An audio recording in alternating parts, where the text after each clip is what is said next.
couple of years ago,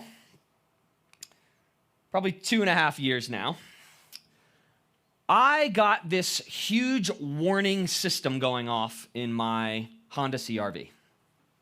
11 different warning systems, all starting to go off in my car. And a normal person would have taken their car to the mechanic immediately. But I am the biggest cheapskate in the history of ever. And so I continued to drive my car with all 11 warning lights going off. And I know there were 11 because it's been 2.5 years, and every time I start my car, I have to hit this button to cycle through all of the warning signals to get back to my main dashboard. 1, 2, 3, 4, 5, 6, 7, 8, 9, 10, 11, every single time. And for a while, it was no big deal. Like, it was just the warning signs were going off and nothing was happening with my car. The car wasn't overheating. There were no real issues. But then, probably about 6 months ago, I would come to a stop sign and I would go to hit the gas and my car would just not go. I come to find out that my car was going into something called limp mode. I never heard of this before, but it's something major. When you've got something major going on in your engine, this is what happens to your car, right? That was 6 months ago. Here we are, fast forward. It's December, and it is happening to me in my car literally 6 times a day in my car. And finally, what did I do? I finally took my car to the mechanic, right? There's a problem with your car, Justin. You need to do something about this problem, because if you don't, here's what's gonna happen.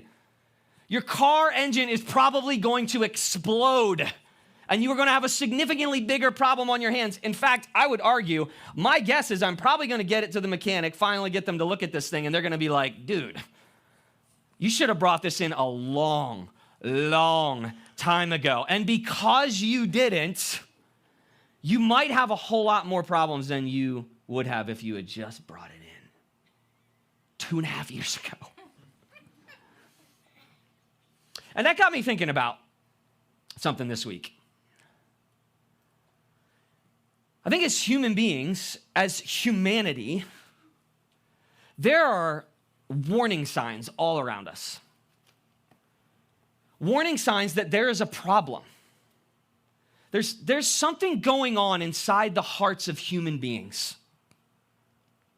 that's destroying them. It's devastating our world. And the warning signs they're going off everywhere. They're going off inside of you. They're going off inside of other people. We look around the world. We see it, right? We see the destruction. We see the relational chaos. We see the way that people treat other people. I mean, it's crazy when you look around the world how much devastation there is. And whether people want to admit it or not, the problem is inside of us. We are the problem. Our hearts are the problem. And yet what is so amazing to me is how many people do not want to admit there's a problem. Just like me in my Honda CR-V for 2.5 years, ignoring the warning lights. We don't want to admit there's a problem. We don't want to have to face the consequences of what that problem is, right? I didn't take my car to the mechanic because I'm cheap and I just didn't want to have to pay the bill. But the reality is, at some point, you're going to have to address it. You're going to have to take care of it. And when you do, you better take it to someone who can actually do something about that problem. If I take my car to Allegheny General Hospital, drive in there, walk in, and ask the doctors and the nurses there to fix my car, what's going to happen? They're going to laugh at me. Or I'm going to get laughed right off of the campus. Right? No, if you have a car problem, what do? You take your car to the mechanic. You take it to the person who can actually do something about it. And yet here's what I feel about society and our culture and our world and humanity. We have a spiritual problem. There's a problem going on inside of here. And we are taking it to everything but the one thing that can actually do something about that problem. We're looking for the answer to this void. Come on, don't we feel it sometimes? The emptiness, the anxiousness that goes on inside of the human heart, the fear that goes on inside of a human heart. For some people, just a deep, deep depression and despair and a hopelessness. And yet we keep looking for the answer in all the wrong places. And what I know, and what many of you who are sitting here know, is that it is Jesus Christ that is the answer to the problem that our world is facing. And yet this is what fascinates me. What amazes me is that in spite of mounds and mounds of evidence, both historical and testimonial through the lives of people who have been transformed by Jesus Christ, is how many people continue to reject him as the answer to the problem. It amazes me. And what we do here at True North Church is this. It is our mission to help people see he is the answer. That's why we exist as a church, as a people, as the people of God, to show people, to point people to the one thing that will actually truly change their life. So we've been in a series for the last few weeks that we're just calling Mark Season 2. We're working verse by verse through the Gospel of Mark. It's one of the 4 Gospels, 4 books in the New Testament that chronicle the life and ministry of Jesus Christ. They're the 4 most important books that have ever been written. And one of the things that fascinates me about the life of Jesus and his ministry were the 2 sides, the 2 groups of people essentially that he was constantly running into. There were those who wanted Jesus, who accepted him, who wanted what he had to offer, and there were those who consistently, over and over again, rejected what he had to offer. Over the last few weeks, we've seen this, right? We've seen him in Capernaum, where his home base is kind of set up for his ministry. And we've seen people coming to him, crowds mobbing him, wanting to hear from him, hear from his teaching, for him to heal them and perform miracles for them. We've also seen him travel across the Sea of Galilee from Capernaum right to the other side of the lake where nobody wanted him, where he performed a miracle, released some people from demon possession, and they were like, get out of here. We don't want anything to do with you. And he comes back over, right? We're playing this little back and forth on the Sea of Galilee over the last few weeks. He comes back over to Capernaum. Last week, we saw Jesus healing 2 people, a woman who has been bleeding for 12 years and a little girl who has died, and he raises her back to life. The father, Jairus, of that little girl, and this woman who's been bleeding for 12 years, the complete opposite of the people on the other side of the lake, right? They want Jesus. They believe in his power. They believe what he can do, how he can change the course of their life.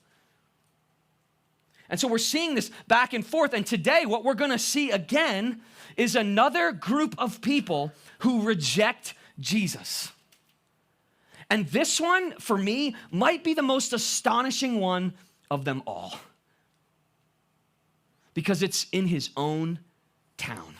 It's in the home town that he grew up in. And of all the places that you would have thought they would have welcomed Jesus with open arms, they would have rolled out the red carpet for him, you would have thought it would have been there. And yet that is not what happens. And I think there is so much for us to learn today from this very simple, quick little kind of sidebar stop in the life of Jesus that Mark chronicles here in his gospel. Sometimes I wonder, why in the world, like, some of the stuff that's in here, it's like, why did God put this in here? Why did he want this in here? Well, I promise you this. If you take the time to really study it, to understand the context of what's going on here, everything that's in this book, makes sense and is meant to be here and has a purpose for your life. It wasn't just for them 2,000 years ago. It is for us today. And so we're going to pick back up in Mark chapter 6. I encourage you always, if you're new joining with us today, we say this around here almost every week, nothing will change your life more than you getting into the Word of God daily.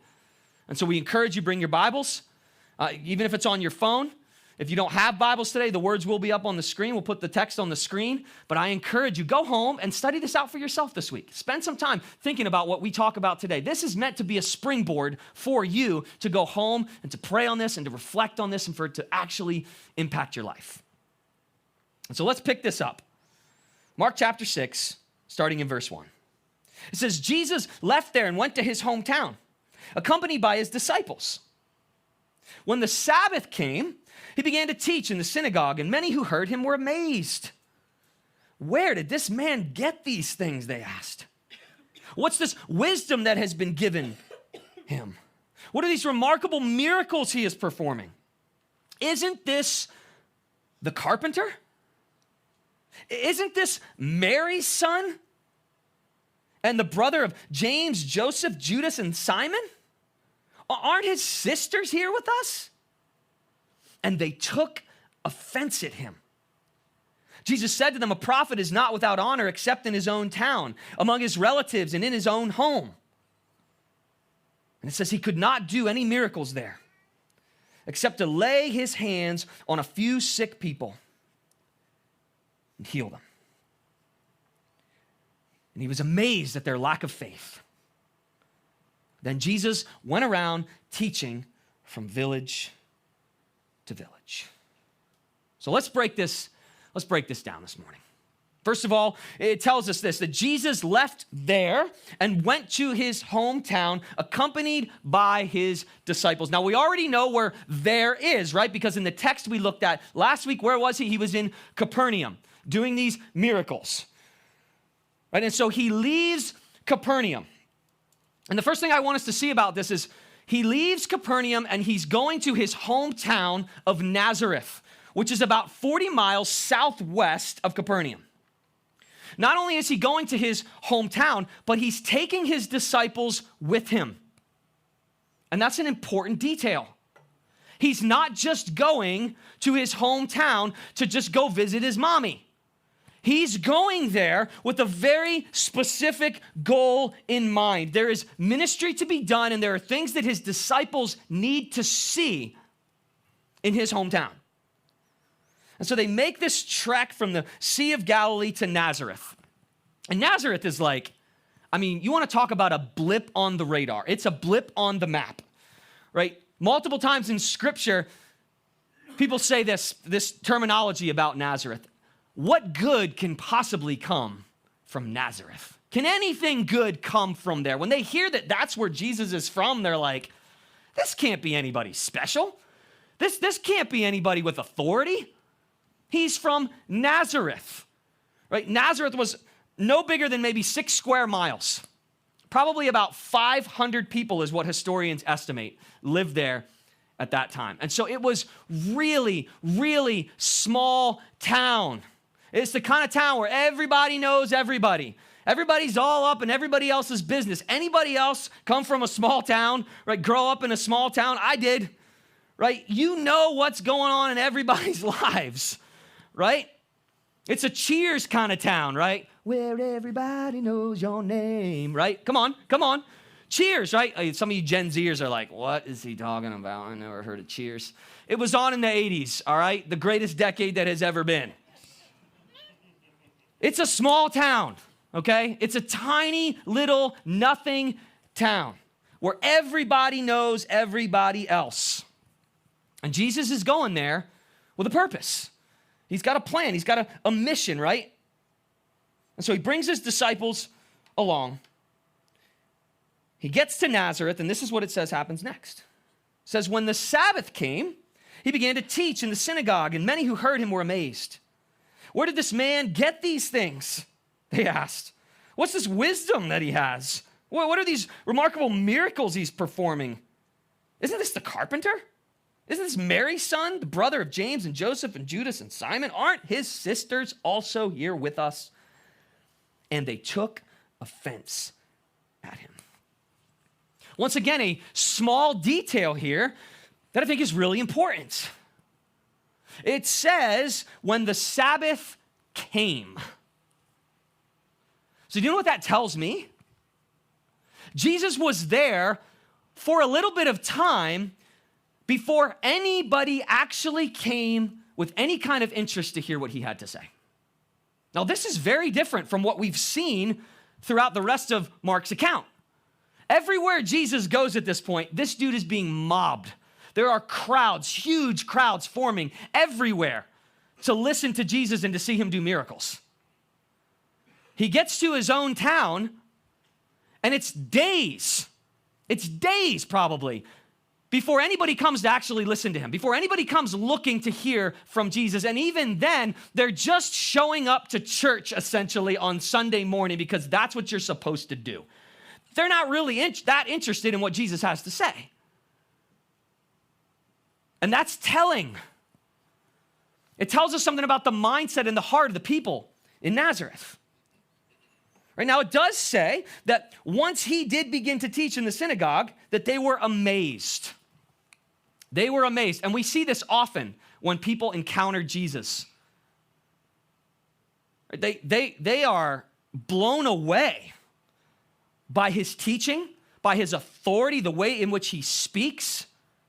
They've never heard anything like this guy before. Never. There's a Greek word, ekplaso. And what it actually means is to strike or blast. To strike or blast. So the imagery here, the vernacular here is this. He blew their minds. He blew their minds with the things that he was teaching them. They couldn't believe what they were hearing coming from this Jesus. But I think what's so important to see here is this. It wasn't just the teaching that was blowing their mind. It was who was teaching them. It was who these amazing things were coming from. Right? Because we're going to see here in a second, they burn Jesus pretty hard here. Right? They throw some things at him that are frankly major disses. They are not kind to Jesus. Right? He begins to teach and they were amazed, and then they start to question though. Right? Their amazement, it quickly turns to resentment. What do they say? All right, let's just walk through some of these. First of all, he says, "Who is this man?" they said. Who is this guy? Who does he think he is? Waltzing up in here, teaching with this authority, telling us how to live our lives. Who do you think you are, Jesus? And why do they think that about him? Because they're looking at Jesus and they're like, we know you. We know that you grew up in this town. We know who your mother is and who your brothers and your sister are. We know what you used to do for a living, and now you're here talking to us like you went to the greatest rabbi school in the land and you're some highly educated, hoity-toity dude coming in here telling us what to do? Who is this guy? Who do you think you are? Jesus, you're just a carpenter. The word there, the Greek word that's used there is this word tekton. A carpenter in those days was simply someone who worked with their hands to build things. Most likely, Jesus probably built plows for farming. He may have helped build some of the structures in the area, maybe even some of the famous ones in the area, built homes. He was a tekton. It's the word that we get architect from. Right? He was essentially a craftsman. And that job in those days was not seen very favorably. It was a blue-collar job that did not require much education, and they were not looked highly upon. So once again, who does this guy think he is? coming in here and speaking to us like this. You're nothing more than a blue-collar carpenter, dude. Who do you think you are? Not only that, but now they take it a step further. They take a dig at his mom. Now, I don't know about you, but you don't mess with my mom, all right? If I was Jesus, I would have been upset, man. What do they say? This is Mary's son? Now, context, again, really important here. In those days, you were never identified with your mother. You were always identified with your father. This is the way that it was. So if anybody was describing who Jesus was, they would have said, isn't this Joseph's son? That's not what they say, though. And you want to know why? This is a major dig at Mary.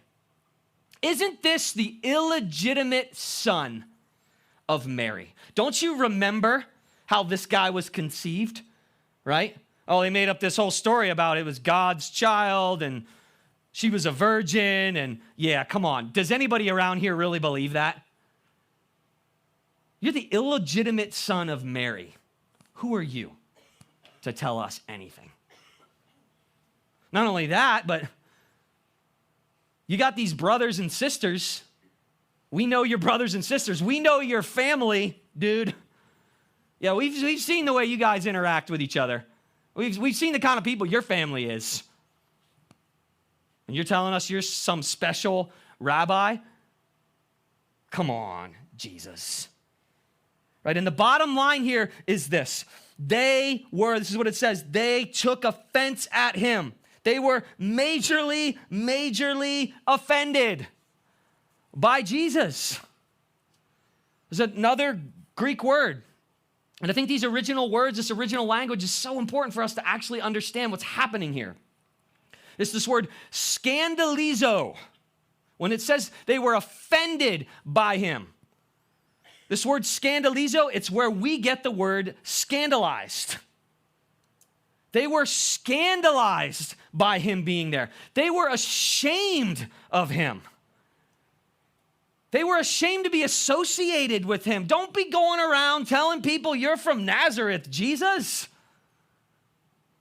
Because you're making us look bad, right? They didn't want to be associated with him in any way. There's like this deep embarrassment. One of my favorite Christmas movies, I feel like people either love it or hate it, is Christmas Vacation. National Lampoon's Christmas Vacation.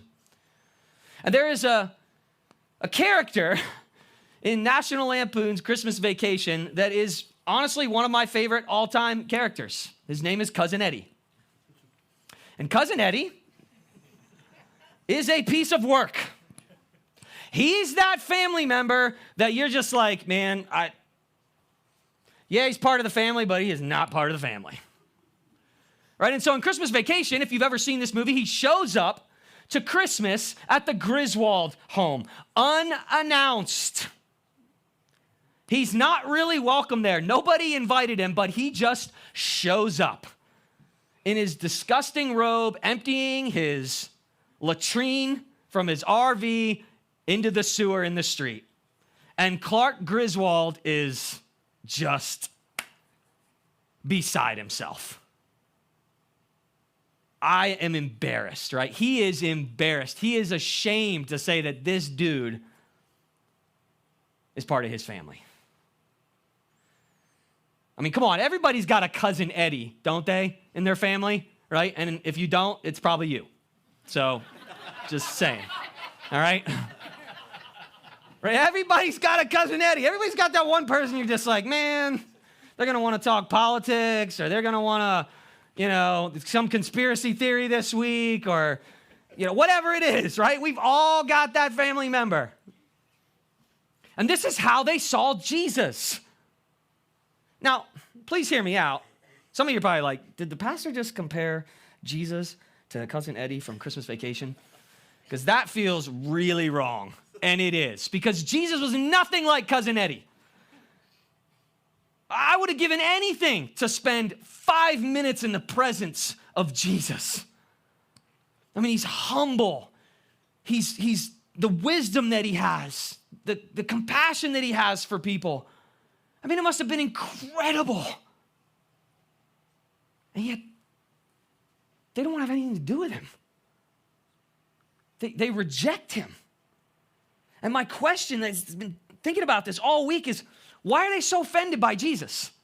Why do they feel so scandalized by Jesus? Because he is no cousin Eddie. He's perfect in every way. He never sinned.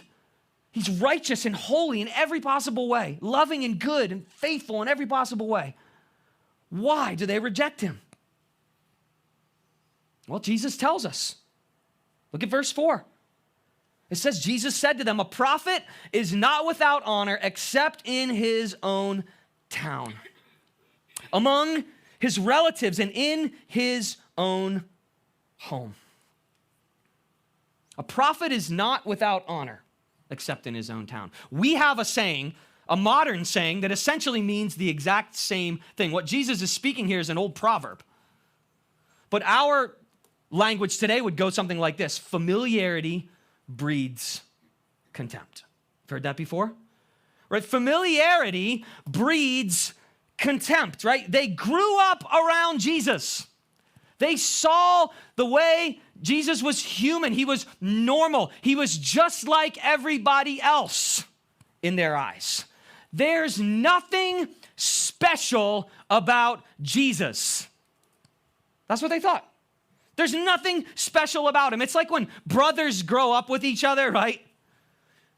Siblings grow up with each other, and you see all the things they do, right? Dude, you ate your own boogers when you were 6. I know you. I know the things that you did. I know the way that you acted. And now, you want me to think there's something special about you? No, I don't believe it. Right, and we saw this with the way that his own family even treated him. If you read through the New Testament, you see that his brothers, many of his brothers, did not believe that he was God, that he was the Messiah, until after he was crucified and resurrected. They didn't believe it. They didn't want to believe it. Right? I mean, think about it. Come on, you know this. I mean, I wonder sometimes, truly, I wonder if I went back to my little hometown and saw somebody that I hadn't talked to for 25 years, knew me as a teenager. Let me tell you, teenage Justin. And I said, yeah, I'm a pastor now.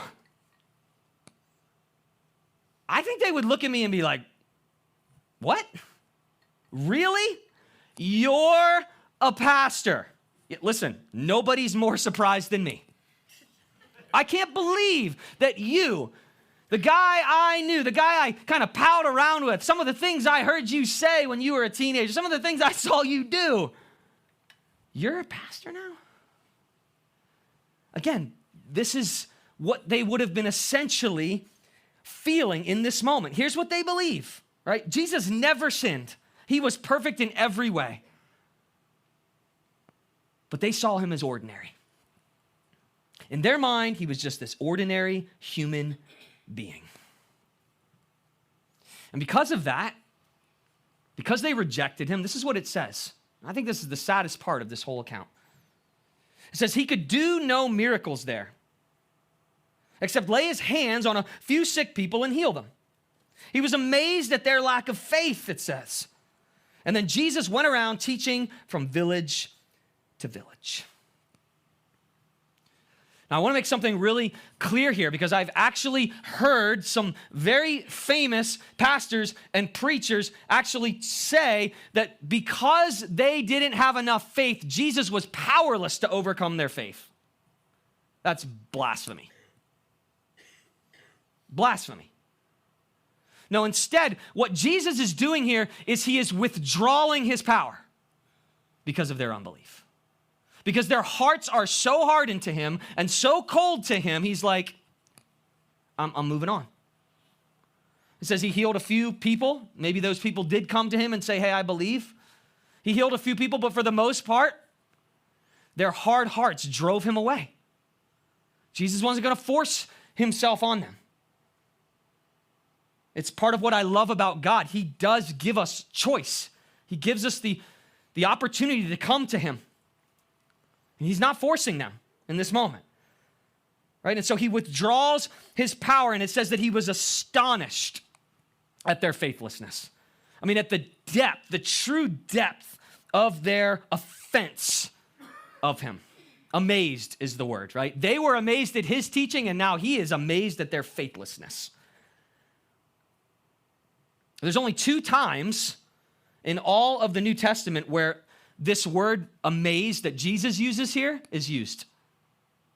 One of them is here for his just dumbfounded amazement at how they could be in the presence of Jesus and know about what he's been doing, his own people, and reject him. He's amazed at that. And then the other one is the complete opposite.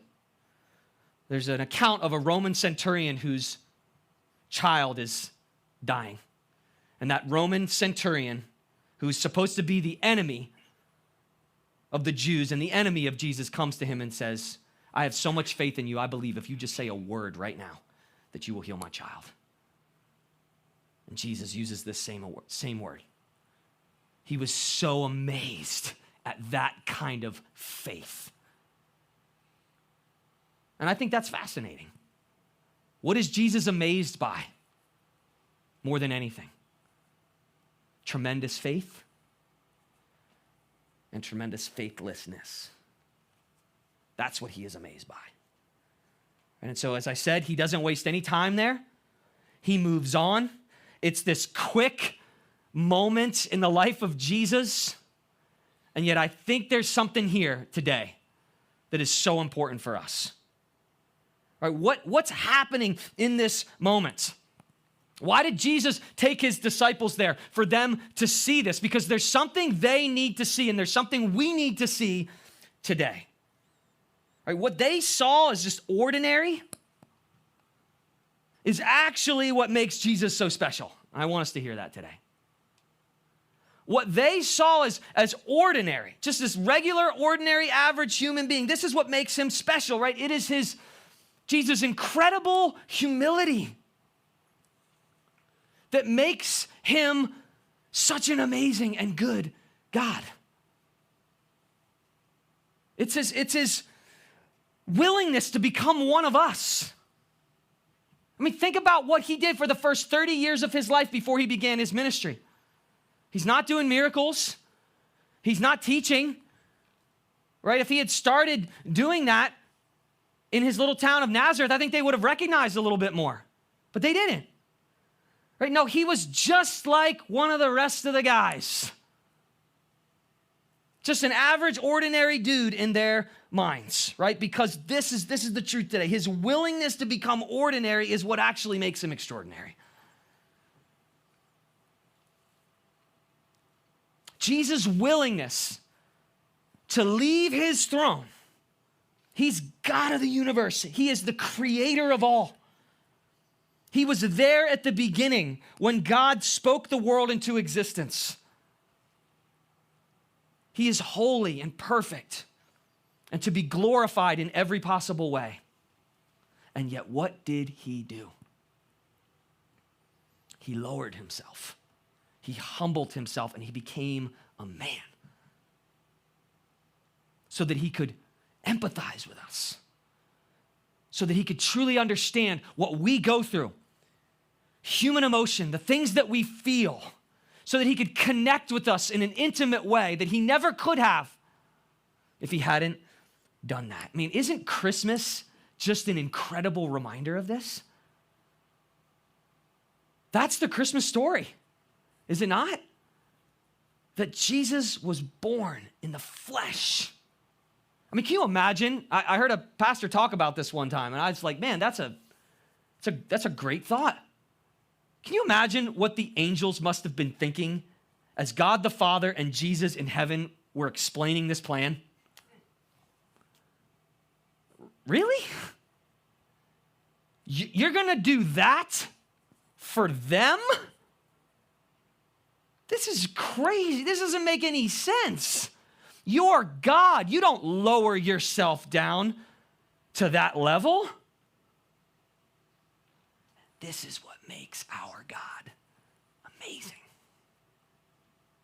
Because that is exactly what he does. And yet, again, I am amazed. I am amazed at how many people hear the stories of Jesus, hear the testimony of Christians, and yet over and over and over again reject Jesus. And again, the question is why? Why? That Greek word scandalizo, it can also be used in another form. It's the word scandalon. Scandalon. And that word is used of a stone that is rejected by a builder to be used in the building of some sort of structure. And so what would happen is they would go out to the quarry and they would look for the right stones to build the foundation of a home. And as they looked for those stones, they would look for blemishes, cracks, look for stones that were the right size. And if the stone did not meet the requirements, if it was too flawed, they would discard it. They wouldn't use it. There's a verse in Psalm 118. Maybe some of you have heard this before. Maybe you have read this before. It goes like this: the stone the builders rejected has become the cornerstone. Jesus actually quotes this about himself in Matthew 21 and chapter 42, or verse 42. He quotes this about himself, saying that he is a stone that will be rejected. Not only is he just a stone, he is the stone, right? The cornerstone, the most foundational, important stone in the foundation. Without it, everything else crumbles and falls apart. He's showing them that he is going to be rejected. And why did they reject him? Why did they reject him then? And why do they reject him now? For the same reason that a builder rejected the building stone. Because in their mind, he's flawed. There's something I just can't get down with when it comes to Jesus. This is a how in the world can I believe in a God who would do what he did? Right? Who looks just like everybody else in some ways. Right? How? And the reality is this: they're blinded by the truth. They're blinded by the truth because this is what makes Jesus special. It's his willingness to do that that actually makes him amazing. That even though, yes, he is God on high, he desired to do what was necessary to save us, and it required him to be humble. It required him to be humbled, right? And I think so many people think, man, isn't this whole Jesus thing just one God in a sea of other gods out there? Why this one? Why him? Why is he the one true way to finally having right relationship with God? Right? He's flawed. Just like every other God is flawed.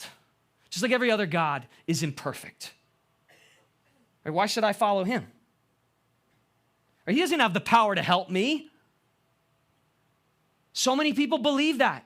Oh, they hear about Jesus, they hear Christians talk about him, they hear about how he's transformed their life, but he doesn't have the power to transform me. He doesn't really have the power to do anything in my life. And at the end of the day, here's what's happening in people's lives. And this is what I want you to hear today so badly. It is our pride. It is our human pride It was the pride of the people of Nazareth that looked at Jesus and said, there's nothing special about him. I don't need him in my life. We don't need him in our town. That drove him away and kept them from actually experiencing just this amazing relationship with him. Right? In people's pride, they don't see there's anything special about Jesus, right? And what's crazy is we look at God as flawed. People see religion as flawed, and in many ways, religion is flawed. But Jesus is not flawed. The problem is that we are flawed, and we don't want to see that. We don't want to see that, right? And so in spite of all the evidence that we are flawed, in spite of all the warning systems, right? How did we start today? We reject him. And so my question as we close today is this. Is Christ a scandalon for you? Is Jesus a scandalon, right? Is he an embarrassment to you? Are you ashamed of him? And right now I'm talking to those of us who are believers, who are Christians, who say we're followers of Jesus. Is he a scandalon? Or do you boldly talk about him? Do you boldly proclaim the truth of the gospel to the people in the world around you? Right? We need to know this. And I think this is what Jesus was trying to show his disciples. Jesus has been offending people for 2,000 years. I don't believe they should be offended by him.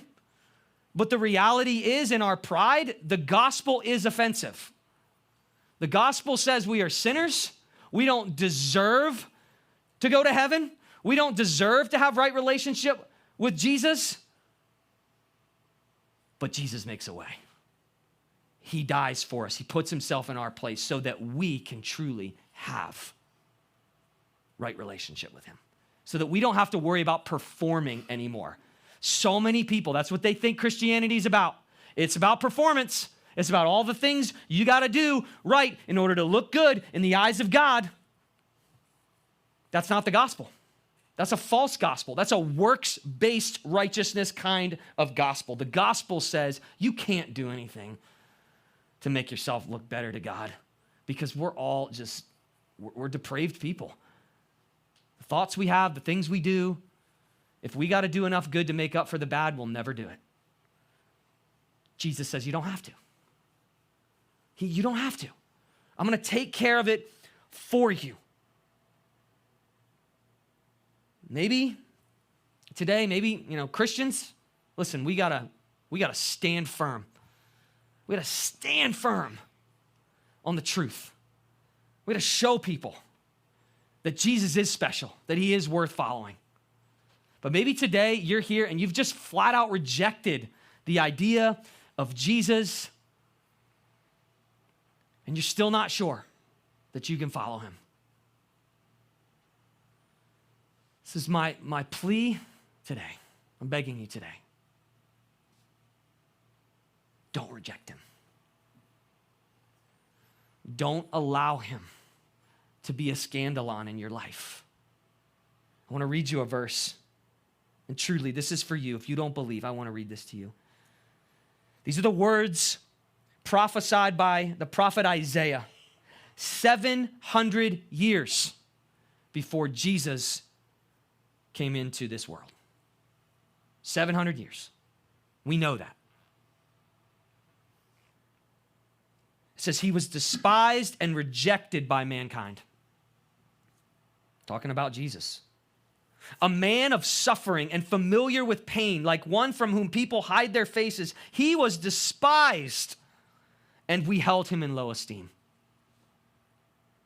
Surely he took up our pain and bore our suffering, yet we considered him punished by God, stricken by him, and afflicted.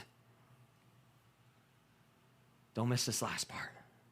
But he was pierced for our transgressions. He was crushed for our iniquities. The punishment that brought us peace was upon him, and by his wounds we are healed. That's Jesus. That's Jesus. All of the punishment that we should have received, he takes. And we get his righteousness. We get to stand before God and look perfect, unblemished, because of what Jesus does for us, because he puts himself in our place. And you know what amazes me about Jesus? He knew he was going to be rejected. He knew it. He knew he would be rejected. He knew he would be despised. He knew there would be people who say, forget you, Jesus. I don't want to have anything to do with you.